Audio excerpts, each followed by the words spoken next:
Oktay. Nədir? Mənə heç nə demək istəmirsən. Demək? Ne diyeyim ki? Ne diyeyim ki? Hiç ne ayı. Niye kövrəldin belə? Gözlerini sildin, yüzünü gizlemek elə. Neyi gizlədə bildin? Gönlündeki bellidir, onu dilə getirmə. Söz özü təsəllidir, ümidini itirmə.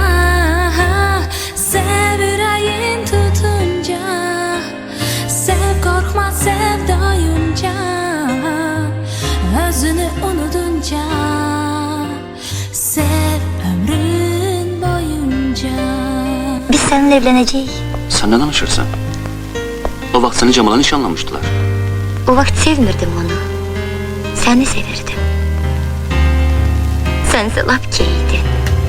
Sevgin kanatsız kuş kimi göğe uçmak isteyir, arzuları yaşadı, hakikati izleyir. Bir gün bir saat bir can, ömür sürsen bəxtiyar, sığmaz bu dünyalara gönlündeki arzular.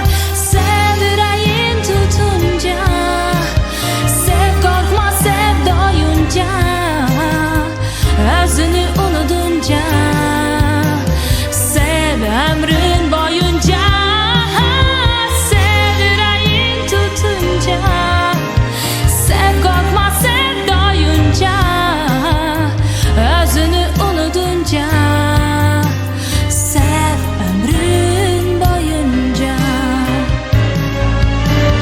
O gözlerin gəm üçün dağılmayıp bunu bil, ömürlük hemdem üçün sil gözünü gülümsür. Gönlündeki bellidir, onu dile getirme.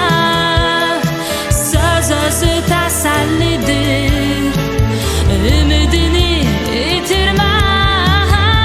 Sev yüreğin tutunca, sev korkma sev doyunca, özünü unutunca, sev ömrün boyunca.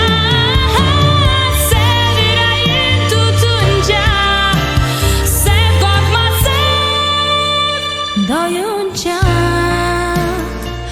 özünü unutunca, sev ömrün boyunca.